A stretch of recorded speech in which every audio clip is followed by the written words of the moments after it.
ನಮಸ್ಕಾರ ವೀಕ್ಷಕರೇ, ನೀವು ನೋಡ್ತಾ ಇದ್ದೀರಾ ವಿಶ್ವವಾಣಿ ಟಿವಿ ಸ್ಪೆಷಲ್. ನಾನು ಕೇಶವ್ ಪ್ರಸಾದ್. ವೀಕ್ಷಕರೇ, 2024ರಲ್ಲಿ ಮ್ಯೂಚುವಲ್ ಫಂಡ್ ಇಂಡಸ್ಟ್ರಿನಲ್ಲಿ ಏನಾಯಿತು, ಇನ್ವೆಸ್ಟರ್ಸ್ ಏನು ಮಾಡಿದ್ರು, ಹಾಗೂ 2025ರಲ್ಲಿ ಏನಾಗಲಿದೆ ಮತ್ತು ಯಾವ ಮ್ಯೂಚುವಲ್ ಫಂಡಲ್ಲಿ ಇನ್ವೆಸ್ಟ್ ಮಾಡಿದರೆ ಬೆಸ್ಟ್ ರಿಟರ್ನ್ಸನ್ನು ಗಳಿಸ್ಬೋದು ಅದರ ಬಗ್ಗೆ ಇವತ್ತಿನ ಈ ವಿಶೇಷ ಎಪಿಸೋಡ್ನಲ್ಲಿ ನಾವು ತಿಳ್ಕೊಳ್ಳೋಣ. ಈ ಬಗ್ಗೆ ನಮಗೆ ಎಲ್ಲ ಮಾರ್ಗದರ್ಶನ ಅಥವಾ ಗೈಡೆನ್ಸನ್ನು ಮಾಡಲಿಕ್ಕೆ ನಮ್ಮ ಜೊತೆ ಇದ್ದಾರೆ ನಾಲೆಜ್ ಬೆಲ್ನ ಸ್ಥಾಪಕರಾದಂತಹ ವಿನೋದ್ ತಂತ್ರಿ ಅವರು ನಮ್ಮ ಜೊತೆ ಇದ್ದಾರೆ. ಕಾರ್ಯಕ್ರಮಕ್ಕೆ ಅವ್ರನ್ನ ಬರಮಾಡ್ಕೊಳ್ಳೋಣ. ನಮಸ್ಕಾರ ವಿನೋದ್ ತಂತ್ರಿ ಅವರು. ನಮಸ್ಕಾರ. ಅಂದಹಾಗೆ 2024ರಲ್ಲಿ ಮ್ಯೂಚುವಲ್ ಫಂಡ್ ಸಹಿ ಹೈ ಅನ್ನೋದೊಂದು ಅಪ್ಲೈ ಆಗಿತ್ತಾ ಅನ್ನುವಂಥ ಒಂದು ಕ್ವಶನ್ ನಮ್ಮ ಇನ್ವೆಸ್ಟರ್ಸ್ ಕಡೆಯಲ್ಲಿದೆ. ಸೊ ತಜ್ಜರಾಗಿ ನೀವೇನು ಹೇಳ್ತೀರಿ ಇದಕ್ಕೆ ಅಂತ? ಸೊ ಮ್ಯೂಚುವಲ್ ಫಂಡ್ ಸಹಿ ಹೈ ಅಂತೇಳಿ ಒಂದು ದೊಡ್ಡ ಕ್ಯಾಂಪೇನ್ ಆ್ಯಂಫಿ ಅಂತ ಇದೆ, association of mutual funds in India. ಅವ್ರದ್ದೊಂದು ದೊಡ್ಡ ಕ್ಯಾಂಪೇನ್ ನಡೆಸಿದ್ರು. ಸೊ ನಿಮ್ಮ ಪ್ರಶ್ನೆ 2024ಅಲ್ಲಿ ಮ್ಯೂಚುವಲ್ ಫಂಡ್ ಇಂಡಸ್ಟ್ರಿಗೆ ವೆದರ್ ಇಟ್ ವಾಸ್ ಅ ಸಹಿ ಹೈ ಆರ್ ನಾಟ್, ಆರ್ ಜನ ಇನ್ವೆಸ್ಟ್ ಮಾಡಿದಾರಾ ಇಲ್ವಾ ಅಂತೇಳಿ. ಓಕೆ, 2023 ಏನಿದೆ ಅದೊಂದು ಬ್ಲಾಕ್ ಬಸ್ಟರ್ ಪರ್ಫಾರ್ಮೆನ್ಸ್ ಆಗಿತ್ತು ಮ್ಯೂಚುವಲ್ ಫಂಡ್ ಇಂಡಸ್ಟ್ರಿಗೆ. ಓಕೆ, ಆದರೆ ಅದನ್ನು ಮೀರಿ 2024 ಏನಿದೆ ಅದು ಇನ್ವೆಸ್ಟ್ಮೆಂಟ್ ಬಂದಿದೆ ಜನರು. ಸೊ ಜನ ಬಂದು ಇನ್ವೆಸ್ಟ್ಮೆಂಟ್ ಮಾಡಿದ್ದಾರೆ. ಸುಮಾರು 17 ಲಕ್ಷ ಕೋಟಿ 17 ಲಕ್ಷ ಕೋಟಿಯಷ್ಟು ಈ ವರ್ಷ 2024ಅಲ್ಲಿ ಇನ್ವೆಸ್ಟ್ಮೆಂಟ್ ಆಗಿದೆ. ಸೊ ಅದು 33% ಗ್ರೋತ್ ತೋರಿಸಿದೆ ಈ ವರ್ಷ. ಓಕೆ, ಸೊ ನನಗೆ ಒಂದು ಮ್ಯೂಚುವಲ್ ಫಂಡ್ ಇಂಡಸ್ಟ್ರಿ ಬಗ್ಗೆ ಹೇಳೋದಾದ್ರೆ ಒಂದು ಚೈನೀಸ್ ಬ್ಯಾಂಬೂ ಸ್ಟೋರಿ ನನಗೆ ಬರುತ್ತೆ. ಸೊ ಚೈನೀಸ್ ಬ್ಯಾಂಬೂ ಸ್ಟೋರಿಯಲ್ಲಿ ಏನು ಅಂತ ಹೇಳಿದ್ರೆ ಅವ್ರು ಏನು ಹೇಳ್ತಾರೆ, ಒಂದು ಚೈನೀಸ್ ಬ್ಯಾಂಬೂ ಸೀಡ್ ಹಾಕಿದ್ರೆ ಫಸ್ಟ್ 5 years ಅದರಲ್ಲಿ ಕೆಲವು ಇಂಚಸ್ಗಳಷ್ಟು ಮಾತ್ರ ಗ್ರೋ ಆಗತ್ತಂತೆ. ಆದರೆ 5th year ಇಂದ ಅದು 80 feet ಅಷ್ಟು ಗ್ರೋ ಆಗತ್ತಂತೆ ವಿದಿನ್ 6 months to 8 months ಅಲ್ಲಿ. ಓಕೆ, ಸೊ ಮ್ಯೂಚುವಲ್ ಫಂಡ್ ಇಂಡಸ್ಟ್ರಿನೂ ಅದೇ ಒಂದು ಇದೆ ಅಂತ ಹೇಳ್ಬೋದು. ಸೊ ಮ್ಯೂಚುವಲ್ ಫಂಡ್ ಇಂಡಸ್ಟ್ರಿ ಸುಮಾರು 1963 ಇಂದ ಸ್ಟಾರ್ಟ್ ಆಗಿದೆ. 1963 ಇಂದ ಇವತ್ತಿಗೆ ಸುಮಾರು 60 ವರ್ಷ ನಾವು ಕಂಪ್ಲೀಟ್ ಮಾಡ್ತಾ ಇದ್ದೀವಿ. ಫಸ್ಟ್ 50 years ಅಂದರೆ 1963 ಇಂದ 2014 ತನಕ ನಾವು ನೋಡಿದ್ರೆ ಟೋಟಲ್ ಜನ ಬಂದು ಇನ್ವೆಸ್ಟ್ಮೆಂಟ್ ಮಾಡಿರೋದು, ಜನರಿಗೆ ಅವೇರ್ನೆಸ್ ಬಂದಿರೋದು, ಇದರಲ್ಲಿ ಟೋಟಲ್ ಬಂದಿರೋದು ಫಸ್ಟ್ 50 ವರ್ಷಕ್ಕೆ ದುಡ್ಡು ಬಂದಿರೋದು ಕೇವಲ 10 ಲಕ್ಷ ಕೋಟಿ. ಓಕೆ, 2063 ಇಂದ 2014 ತನಕ 10 ಲಕ್ಷ ಕೋಟಿ ಬಂತು ದುಡ್ಡು. ಆದರೆ 2014 ಇಂದ 2024 ತನಕ ನಾವು ನೋಡಿದ್ರೆ ಈ ದುಡ್ಡು ಏನಿದೆ ಎಕ್ಸ್ಟ್ರಾ 10 ವರ್ಷದಲ್ಲಿ 56 ಲಕ್ಷ ಕೋಟಿ ಬಂದಿದೆ. ಓಕೆ, ಅಂದ್ರೆ ಮ್ಯೂಚುವಲ್ ಫಂಡ್ ಇಂಡಸ್ಟ್ರಿ ಸೈಜ್ ಈಗ ಏನಿದೆ 67 ಲಕ್ಷ ಕೋಟಿ ಇದೆಯಾದ್ರೆ ಅದರಲ್ಲಿ ಸುಮಾರು 50 ಲಕ್ಷ ಕೋಟಿ 56 ಲಕ್ಷ ಕೋಟಿ ಬಂದಿರೋದು ಲಾಸ್ಟ್ 10 years ಅಲ್ಲಿ. ಓಕೆ, ಸೊ ಫಸ್ಟ್ 10 ಲಕ್ಷ ಕೋಟಿಗೆ ಸುಮಾರು ಒಂದು 50 ವರ್ಷ ಆಯಿತು. ಸೊ ನಾನೇನು ಹೇಳೋದು ಅಂತ ಹೇಳಿದ್ರೆ, ನಾವು ಸ್ವಲ್ಪ ಸ್ಟ್ಯಾಟಿಸ್ಟಿಕ್ಸ್ ನೋಡಿದ್ರೆ ಇಲ್ಲಿ ಖಂಡಿತ 2021 ಅಲ್ಲಿ ಇಂಡಸ್ಟ್ರಿ ಸೈಜ್ ಏನಿತ್ತು ಕೇವಲ 36 ಲಕ್ಷ ಕೋಟಿ ಇತ್ತು 2021 ಅಲ್ಲಿ. ನಾನು 4 ವರ್ಷದ ಹೇಳ್ತಾ ಇದ್ದೀನಿ. ಸೊ ಈಗ 2024 ಅಲ್ಲಿ 68 ಲಕ್ಷ ಕೋಟಿ ಅಂತ ಹೇಳಿದ್ರೆ ಇಂಡಸ್ಟ್ರಿ ಗ್ರೋತ್ ಏನಿದೆ ಲಾಸ್ಟ್ 4 years ಅಲ್ಲೇ 40% ಬಂದೋಗ್ಬಿಟ್ಟಿದೆ. ಓಕೆ, ಈ 67 ಲಕ್ಷ ಕೋಟಿಯಲ್ಲಿ 40% ಲಾಸ್ಟ್ 4 ವರ್ಷದಲ್ಲಿ ಬಂದಿದೆ. 2025 ಎಂಡ್ ಅಂದ್ರೆ ನಾವೀಗ 2025 ಬಿಗಿನಿಂಗ್ ಅಲ್ಲಿ ಇದ್ದೀವಿ. 2025 ಎಂಡ್ ಅಲ್ಲಿ ನಾವು 100 ಲಕ್ಷ ಕೋಟಿ ದಾಟಿದ್ರೆ ನಂಗೇನು ಆಶ್ಚರ್ಯ ಅಂತ ಕಾಣೋದಿಲ್ಲ. ಓಕೆ, ಸೊ ಏನಾಗ್ತಾ ಇದೆ ಅಂತ ಹೇಳಿದ್ರೆ ಜನರಿಗೆ ಈಗ ಅವೇರ್ನೆಸ್ ಬಂದಿದೆ. ಅವರು FD ಅನ್ನು ಎಲ್ಲಿ ಇನ್ವೆಸ್ಟ್ಮೆಂಟ್ ಮಾಡಬೇಕು, ಎಷ್ಟು ಇನ್ವೆಸ್ಟ್ಮೆಂಟ್ ಮಾಡಬೇಕು ಅಷ್ಟೇ ಮಾಡ್ತಾ ಇದ್ದಾರೆ. ಈ ಟ್ರೆಡಿಷನಲ್ ಇನ್ಶೂರೆನ್ಸ್ ಪ್ರಾಡಕ್ಟ್ಸ್ಗಳು ಏನಿದೆ 5-6% ಕೊಡ್ತಾ ಇರೋರು ಅಲ್ಲಿಂದ ಅವರು ಮುಂದೆ ಬಂದು ನಾವು ಮ್ಯೂಚುವಲ್ ಫಂಡ್ಗಳಲ್ಲೂ ಟ್ರೈ ಮಾಡಬೇಕು ಅಂಥೇಳಿ ಅಲ್ಲೂ ಇನ್ವೆಸ್ಟ್ಮೆಂಟ್ ಬರ್ತಾ ಇದೆ. ಸೊ ಸಿಂಪಲ್ ಒಂದು ಮೆಥಡ್ ಹೇಳೋದಾದರೆ, ಈಗ ನಾವು ಟ್ರೆಡಿಷನಲ್ ಇನ್ವೆಸ್ಟ್ಮೆಂಟ್ ಪ್ರಾಡಕ್ಟ್ಸಲ್ಲಿ ತುಂಬ ಇನ್ವೆಸ್ಟ್ಮೆಂಟ್ ಮಾಡ್ತಾ ಇದ್ವಿ. ಅಲ್ಲಿ 5-6% ಬರುತ್ತೆ.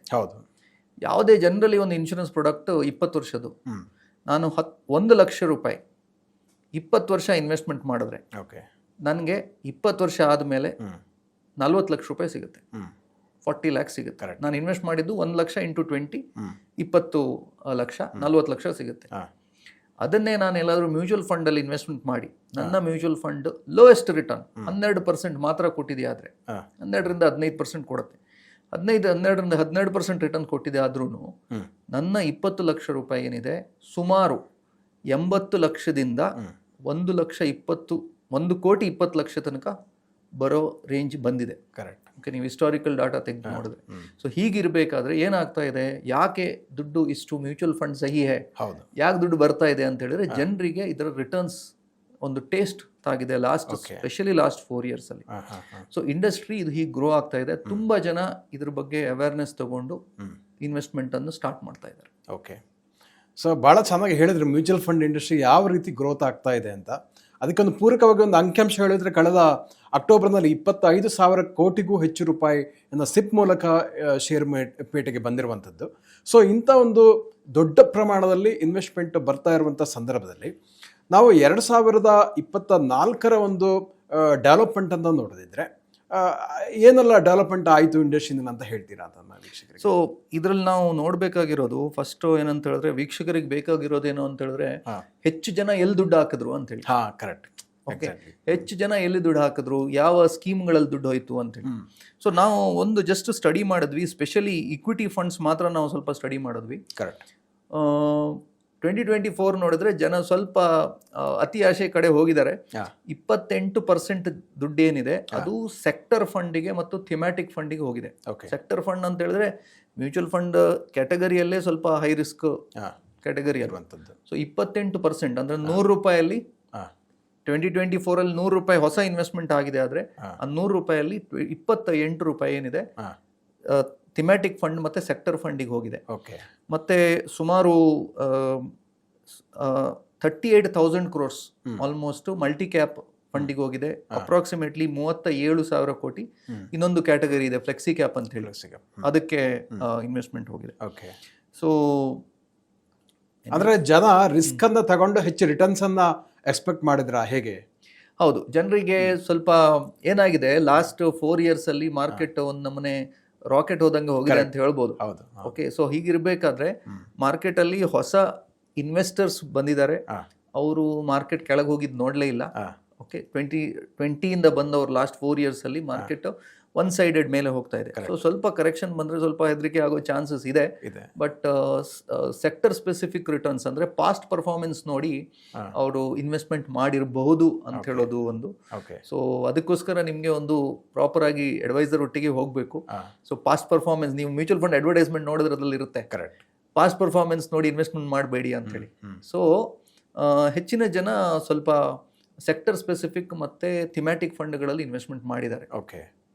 ಸೊ ಹಾಗಿದ್ರೆ ಇವಾಗ ಏನಾಯ್ತಂದ್ರೆ, ಕಳೆದ ಅಕ್ಟೋಬರ್ ನಂತರ ಮಾರ್ಕೆಟ್ ಡೌನ್ ಫಾಲ್ ಶುರು ಆಯ್ತು. ಹೌದು. ಸೊ ಆವಾಗ ಇಂಡಸ್ಟ್ರಿನಲ್ಲಿ ಏನಾಯ್ತು ಅಂತ? ಸೊ ಲಕಿಲಿ ಆಸ್ ಆಫ್ ನೌ ಅಷ್ಟೊಂದು ವಿಡ್ರಾವಲ್ಸ್ ಬಂದಿಲ್ಲ. ಓಕೆ, ಜನರಲಿ ಏನಾಗುತ್ತೆ, ಹೊಸ ಇನ್ವೆಸ್ಟರ್ಸ್ ಬರಬೇಕಾದ್ರೆ ಅವರು ಒಂದು ಮಾಡಬೇಕಾ ಇನ್ವೆಸ್ಟ್ಮೆಂಟ್ ಬೇಡ ಅಂಥೇಳಿ ಒಂದು ಟೆಸ್ಟ್ ಡ್ರೈವ್ ಅಲ್ಲಿ ಬರ್ತಾರೆ. ಓಕೆ, ಒಂದು ಲಾಂಗ್ ಟರ್ಮ್ ಗೋಲ್ ಇಟ್ಕೊಂಡು ಬರೋದಿಲ್ಲ. ಓಕೆ, ಸೊ ನಾನು ಟ್ರೈ ಮಾಡ್ತೀನಿ ಅಂತ ಹೇಳಿ. ಸೊ ಅನ್ಫಾರ್ಚುನೇಟ್ಲಿ ಟ್ರೈ ಮಾಡಿದ ಕೂಡಲೇ ಎಲ್ಲಾದರೂ ಮಾರ್ಕೆಟ್ ಕರೆಕ್ಷನ್ ಆಯಿತು ಅಂತ ಹೇಳಿದ್ರೆ ಅಲ್ಲಿಂದ ಹೊರಗೆ ಬರ್ತಾರೆ. ಸೊ ಇದಕ್ಕೆ ನಾವು ಜನರಲಿಗೆ ಏನು ಹೇಳ್ತೀವಿ ಅಂತ ಹೇಳಿದ್ರೆ, ನಿಮಗೆ you have to go through a distributor ಅಥವಾ ನಿಮ್ಮ ಹತ್ರ ಒಬ್ರು ಅಡ್ವೈಸರ್ ಇದ್ರೆ ಅವರು ನಿಮ್ಮ ಗೋಲ್ ಪ್ರಾಪರ್ ಆಗಿ ಸೆಟ್ ಮಾಡಿಕೊಂಡು, ಓಕೆ, ಒಂದು ಲಾಂಗ್ ಟರ್ಮ್ ಗೋಲ್ ಸೆಟ್ ಮಾಡಿಕೊಂಡು, ಮತ್ತೆ ಅವ್ರು ಅಡ್ವಾನ್ಸ್ ಆಗಿ ಹೇಳ್ತಾರೆ ನಿಮಗೆ ಎವ್ರಿ 10 yearsಗೆ ಮಿನಿಮಮ್ 2 ಡಿಸ್ಕೌಂಟ್ ಸೇಲ್ ಸಿಗುತ್ತೆ. ಓಕೆ, ಮಾರ್ಕೆಟ್ ನಿಮಗೆ ಎವ್ರಿ 10 years ಅಲ್ಲಿ ಅಟ್ಲೀಸ್ಟ್ 2 times, ಮಿನಿಮಮ್ 2 times ಒಂದು ಮ್ಯೂಚುವಲ್ ಫಂಡ್ಗಳಲ್ಲಿ ಡಿಸ್ಕೌಂಟ್ ಸೇಲ್ ಇರುತ್ತೆ. ಏನಿದು ಡಿಸ್ಕೌಂಟ್ ಸೇಲ್? ನಿಮಗೆ ಮೀಡಿಯಾ ಬೇರೆಯವರು ಹೇಳ್ತಾರೆ ಕರೆಕ್ಷನ್ ಅಂತ ಹೇಳಿ. ಕರೆಕ್ಟ್. ಓಕೆ, ನಾವು ಅದನ್ನು ಡಿಸ್ಕೌಂಟ್ ಸೇಲ್ ಅಂತ ಹೇಳ್ತೀವಿ. ಕರೆಕ್ಷನ್ಗೆ ಡಿಸ್ಕೌಂಟ್ ಹೇಳಿದ್ರೆ ಬಹಳ ಜನರಿಗೆ ಅರ್ಥ ಆಗ್ಬೋದು ಅಂತ ಅನ್ಸುತ್ತೆ. ಹೌದು. ಸೊ ಒಳ್ಳೆ ಕಂಪನಿಗಳು ಡಿಸ್ಕೌಂಟ್ ಅಲ್ಲಿ ಅವೈಲೇಬಲ್ ಇರುತ್ತವೆ. ಒಳ್ಳೆ ನಿಮ್ಮ ಮ್ಯೂಚುವಲ್ ಫಂಡ್ ಸ್ಕೀಮ್ಗಳು ಏನಿದೆ ಅದು ಡಿಸ್ಕೌಂಟ್ ಅಲ್ಲಿ ಅವೈಲೇಬಲ್ ಇರುತ್ತವೆ. ಈ ಡಿಸ್ಕೌಂಟ್ ಅನ್ನು ನೀವು ಯುಟಿಲೈಸ್ ಮಾಡ್ಕೊಳ್ಬೇಕು. ಓಕೆ, ಮತ್ತೆ ಇದು ನಿಮ್ಗೆ ವಿಷಯ ಗೊತ್ತಿರಬೇಕೇನು, ಎವ್ರಿ 10 years ಮಿನಿಮಮ್ 2 times ನಿಮ್ಗೆ ಒಂದು 20% ಡಿಸ್ಕೌಂಟ್ ಅಲ್ಲಿ ಈ ಸ್ಕೀಮ್ಗಳು ಸಿಗ್ತವೆ. ಕರೆಕ್ಷನ್ ಇರುತ್ತೆ. ಅಂದ್ರೆ ಇವಾಗ ಆ ಟೈಮ್ ಬಂದಿದೆ ಅಂತ ಹೇಳ್ತೀರಾ ತಾವು? ಅದು ಆಸ್ ಆಫ್ ನಾವು ಮಾರ್ಕೆಟ್ ನೋಡಿದ್ರೆ ಸುಮಾರು ಒಂದು 10% ತನಕ ಕರೆಕ್ಷನ್ ಆಗಿದೆ. ಇಲ್ಲಿಂದ ಕರೆಕ್ಷನ್ ಕೆಳಗೆ ಹೋಗ್ಲೂಬಹುದು, ಹೋಗದೆ ಇರ್ಲೂಬಹುದು, ನಮ್ಗೆ ಗೊತ್ತಿಲ್ಲ. ಆದ್ರೆ ಇಂಥ ಒಂದು ಅಪರ್ಚುನಿಟಿ ಬಂದಾಗ ಅದನ್ನು ಯುಟಿಲೈಸ್ ಮಾಡ್ಕೊಳ್ಳಿ. ಓಕೆ, ಯಾಕೆಂತ ಹೇಳಿದ್ರೆ ನಾವು ಮ್ಯೂಚುವಲ್ ಫಂಡ್ಗಳಲ್ಲಿ ರಿಸ್ಕ್ ಪ್ರೀಮಿಯಂ ಅಂತ ಒಂದು ಟರ್ಮ್ ಬರುತ್ತೆ. ರಿಸ್ಕ್ ಪ್ರೀಮಿಯಂ ಅಂತ ಹೇಳಿದ್ರೆ ಮ್ಯೂಚುವಲ್ ಫಂಡ್ಸ್ಗಳು ನಿಮಗೆ 15%, 12%, 18% ರಿಟರ್ನ್ಸ್ ಕೊಟ್ಟಿದೆ. ಹಿಸ್ಟಾರಿಕಲ್ ಡಾಟಾ ನೋಡಿದ್ರೆ ಅದು ಹೀಗೆ ಕೊಟ್ಟಿಲ್ಲ. ನೀವು ಒಂದು ರಿಸ್ಕ್ ತಗೊಂಡಿದ್ದೀರಾ, ಪೇಷನ್ಸ್ ಆಗಿ ಮಾರ್ಕೆಟ್ ಡೌನ್ ಟ್ರೆಂಡ್ ಇರಬೇಕಾದ್ರೆ ನೀವು ಅಲ್ಲಿ ವೆಯ್ಟ್ ಮಾಡಿದ್ದೀರಾ. ಆ ಒಂದು ವೆಯ್ಟ್ ಮಾಡಿದ್ದಕ್ಕೆ ಪ್ರತಿಫಲವಾಗಿ ನಿಮಗೆ ಆ ರಿಟರ್ನ್ಸ್ ಬರೋದು. ಓಕೆ, ಮಾರ್ಕೆಟ್ ಕೆಳಗೆ ಬಂತು, 5% ಬಂತು, 10% ಬಂತು, ಅಯ್ಯೋ ದೇವ ನಾನು ಹಾಕಿದ್ದು 1 ಲಕ್ಷ ರೂಪಾಯಿ, 95,000 ರೂಪಾಯಿ ಬಂತು, ನಾನು ಹೊರಗೆ ಬರ್ತೀನಿ, ಬೇಡಪ್ಪ ನನಗೆ ಇದು ಅಂತ ಹೇಳಿದ್ರೆ ನೀವು ಅದು ರಿಸ್ಕೇ ತಗೊಂಡಿಲ್ಲ. ಆ ರಿಸ್ಕ್ ತಗೊಂಡಿಲ್ಲ ಆದರೆ ನಿಮಗೆ ಆ ರಿಸ್ಕ್ ಪ್ರೀಮಿಯಮು ಬರೋದಿಲ್ಲ.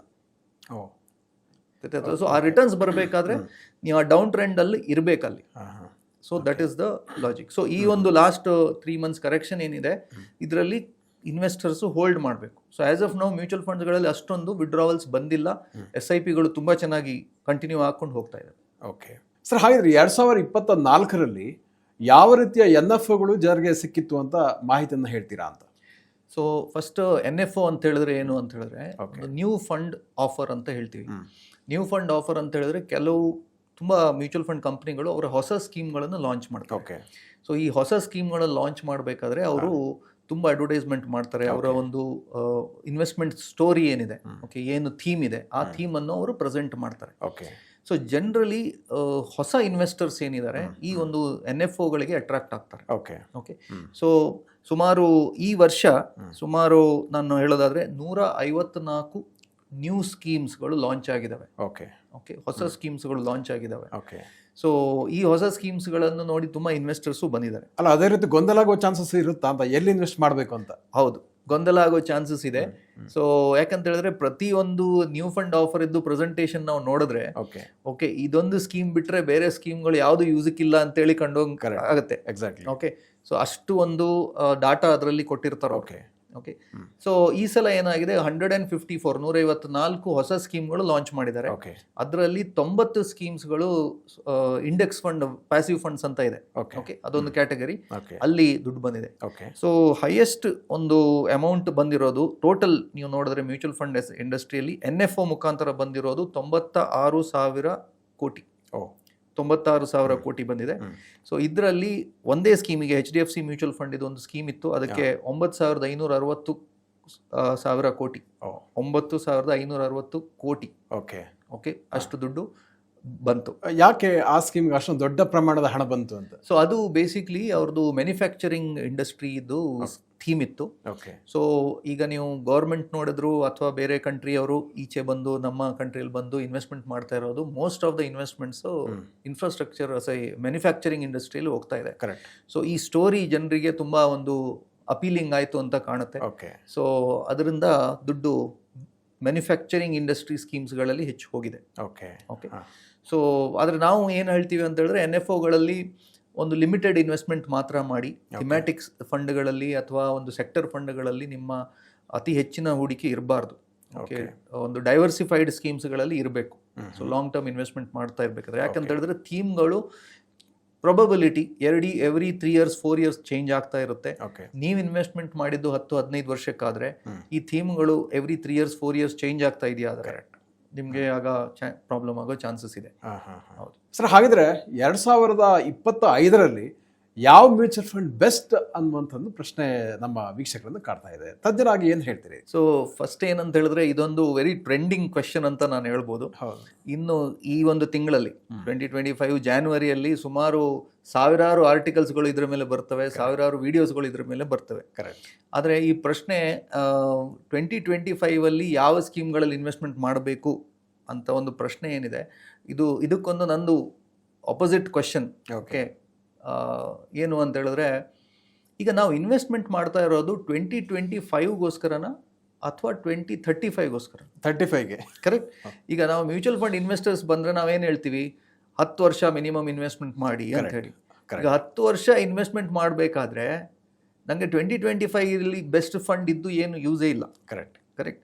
ಸೊ ಇನ್ವೆಸ್ಟರ್ಸ್ ನೋಡಬೇಕಾಗಿರೋದು 2035 ಯಾವ ತನಕ, 2035 ಮಾತ್ರ ಅಲ್ಲ, 2025ಇಂದ 2035 ತನಕ ಯಾವ ಸ್ಕೀಮ್ಗಳು ಚೆನ್ನಾಗಿ ಪರ್ಫಾರ್ಮ್ ಆಗುತ್ತೆ ಅಂಥೇಳಿ. ನಾವು ಸರ್ಪ್ರೈಸಿಂಗ್ಲಿ ಈ ಪ್ರಶ್ನೆಗೆ ಉತ್ತರ ಇಲ್ಲ. Okay.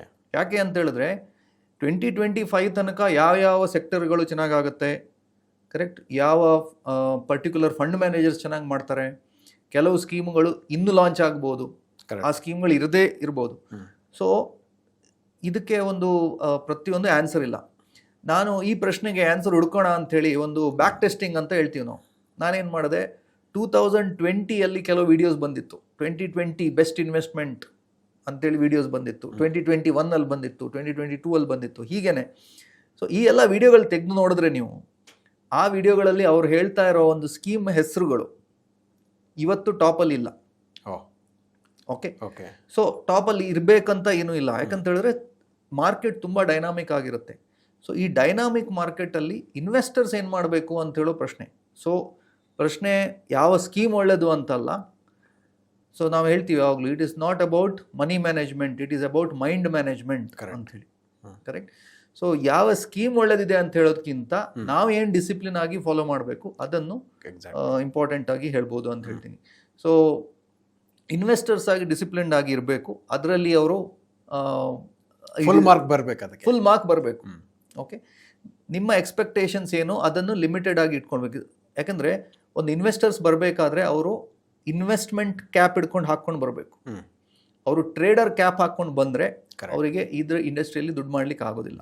So mutual fund investor is an investor for 10 years 15 years. ಅವರು 2025 ಏನು ರಿಟರ್ನ್ ಬರ್ಬೋದು ಅಥವಾ 2025 ಯಾವ ಬೆಸ್ಟ್ ಸ್ಕೀಮು ಅಂತ ಹೋದರೆ 2025 ಹಾಕಿರೋ ಸ್ಕೀಮ್ ಒಂದು ಬೈ ಚಾನ್ಸ್ ಪರ್ಫಾರ್ಮ್ ಮಾಡಿಲ್ಲ ಅಂತಾದರೆ ಅವ್ರು ಅಲ್ಲಿಂದ ತೆಗಿತಾರೆ. ಕರೆಕ್ಟ್. ಇನ್ನೊಂದು ಬೆಸ್ಟ್ ಪರ್ಫಾರ್ಮಿಂಗಿಗೆ ಹೋಗ್ತಾರೆ, ವಾಪಸ್ ಅಲ್ಲಿಂದ ತೆಗಿತಾರೆ. ಆಗ ಅವರಿಗೆ ಕಂಪೌಂಡಿಂಗ್ ಇಂಪ್ಯಾಕ್ಟೇ ಬರೋದಿಲ್ಲ, ಲಾಂಗ್ ಟರ್ಮ್ ಇನ್ವೆಸ್ಟಿಂಗ್ ಬರೋದಿಲ್ಲ. ಅಲ್ಲಿ ಒಂದು ಲಾಸ್ ಆಗ್ತದೆ, ಸೆಕೆಂಡ್ ಟ್ಯಾಕ್ಸ್ ಪೇ ಮಾಡ್ತಾರೆ ಪ್ರಾಫಿಟ್ ಆಗಿ. ಓಕೆ, ಸೊ ಇದನ್ನ ಎರಡನ್ನೂ ಮನಸ್ಸಲ್ಲಿ ಇಟ್ಕೋಬೇಕು. ಓಕೆ, ಅಂದರೆ ಎರಡು ಹೊಡೆತ ಬರುತ್ತೆ ಆಗಾಗ ತೆಗೆದು ಬೇರೆ ಕಡೆ ಇನ್ವೆಸ್ಟ್ ಮಾಡೋದು. ಹೌದು, ನಾವು ತುಂಬ ಸ್ಕೀಮ್ಸ್ ನೋಡಿದ್ದೀವಿ. ಸೇ ಫಾರ್ ಎಕ್ಸಾಂಪಲ್ 2020 ಪರ್ಫಾರ್ಮ್ ಮಾಡದೇ ಇರೋ ಸ್ಕೀಮ್ಗಳು ಇವತ್ತು ಟಾಪಲ್ಲಿ ಇದ್ದಾವೆ. Okay, correct. 2020 ಪರ್ಫಾರ್ಮ್ ಮಾಡಿಲ್ಲ, 2024 ಪರ್ಫಾರ್ಮ್ ಮಾಡಿದೆ. ಸೊ ಹಾಗೇನೆ 2024 ಬೆಸ್ಟ್ ಇರೋದು 2026 ಬೆಸ್ಟ್ ಇರಬೇಕಂತ ಏನೂ ಇಲ್ಲ. ಓಕೆ ಓಕೆ, ಸೊ ಈ ಪ್ರಶ್ನೆಗೆ ಆನ್ಸರೇ ಇಲ್ಲದೆ ಇರೋದ್ರಿಂದ ಇನ್ವೆಸ್ಟರ್ಸ್ ತಮ್ಮ ಒಂದು ಡಿಸಿಪ್ಲಿನ್ ಅನ್ನು ಮೇಂಟೈನ್ ಮಾಡ್ಕೊಂಡು ಹೋಗ್ಬೇಕು. ಅಂದ್ರೆ ನಿಮ್ಮ ಪ್ರಕಾರ ಲಾಂಗ್ ಟರ್ಮ್ ಅಲ್ಲಿ ಮಾತ್ರ ಈ ವೆಲ್ತ್ ಕ್ರಿಯೇಷನ್ ಅಥವಾ ದುಡ್ಡು ಮಾಡೋಕ್ಕೆ ಸಾಧ್ಯ ಇದೆ ಅಂತ ಹೇಳ್ತೀರಾ? ಸೊ ಸ್ಪೆಷಲ್ ಆಗಿ ಮ್ಯೂಚುವಲ್ ಫಂಡ್ಸ್ ಅಲ್ಲಿ.